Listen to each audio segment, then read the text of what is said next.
part 3 on Steely Dan, but this is just another one of the stories in Flower Mound, how Tim Lee has deal with people sometimes. It's a unique way and factor that I do.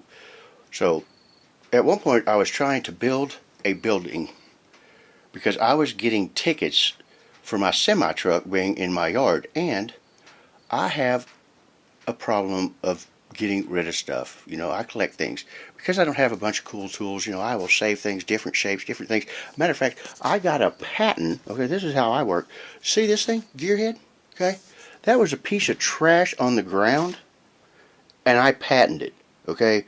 I'll show you the patent. The most expensive single item I have in my trailer, in my house, trailer, whatever, is a $10,000 piece of paper because I patented a piece of trash. That's how I roll.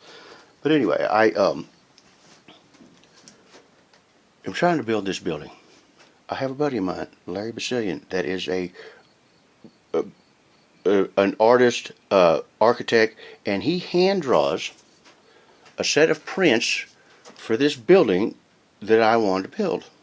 And I submit it to the city. I come back and they tell me it all looks good.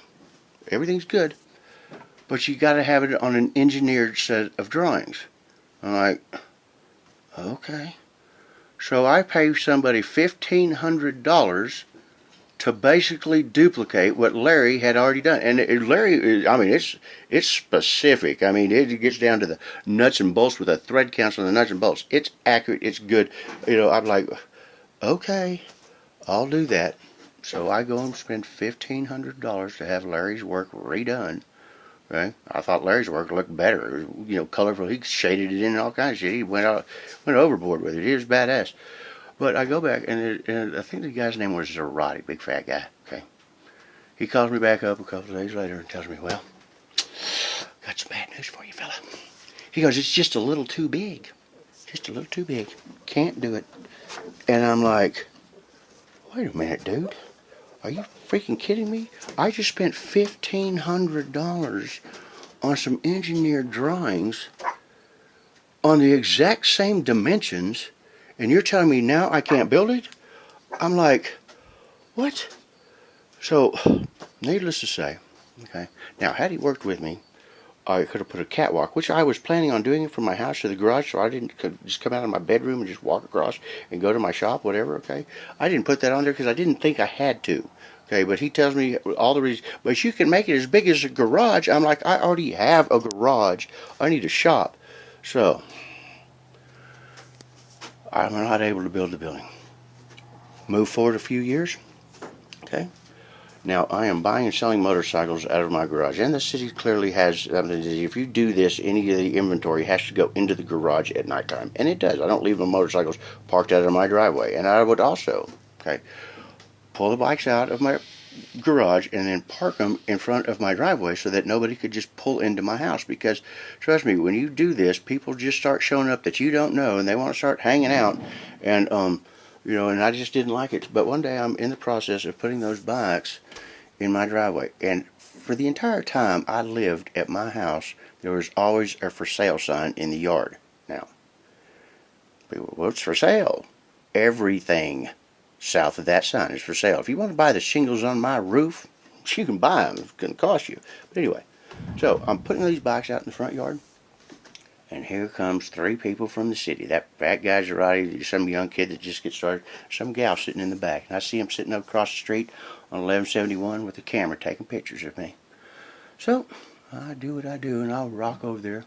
So what are we taking pictures of today, guys? Now, because I had a bunch of stuff that I didn't like getting wet, I had this little, easy up type tent that I had a blue tarp sitting on, so I didn't get shit wet. And I know by the city's rules and regulations that you can't have shit with a blue tarp on it. And they start telling me, well, you can't have that. You can't have that blue tarp. I said, well, just so happens, okay, before y'all showed up here, I'm going to Home Depot to get a brown tarp. And she said, no, you can't have any colored tarp, And I was like, I know that. I don't want a blue tarp. I don't want a brown tarp. I don't want any tarps. I wanted to shop. They go, well, what about these motorcycles you sit out front? I said, what about them? Well, are they for sale? I said, well, you see that for sale sign? I'm talking to the young kid. I said, you see that for sale sign in my front yard? I said, when was the last time you drove by my house and didn't see it? He goes, well, it's always been there. Exactly. I said, because you know what?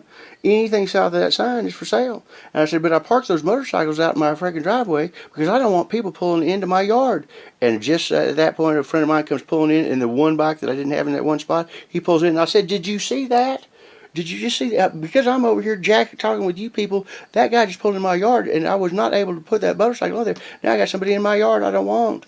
He goes, I said, but you know that for sale sign has been out there for a long time. I said, because if somebody wants to buy the gravel in my driveway, I will sell it to them. It's not my business, but I will sell it to them. That's just my motto. That's how I roll. Everything I got is for sale.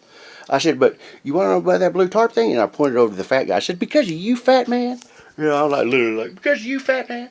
I said, the reason why I got that tarp, you want to know why? I said, because of that building I wanted to build. Because, you know, when you told me that it was too big and you had that smirk, cat-eating grin on your face, you know, and told me that I couldn't build that building, I said, it's the reason why I now have blue fucking tarps in my yard.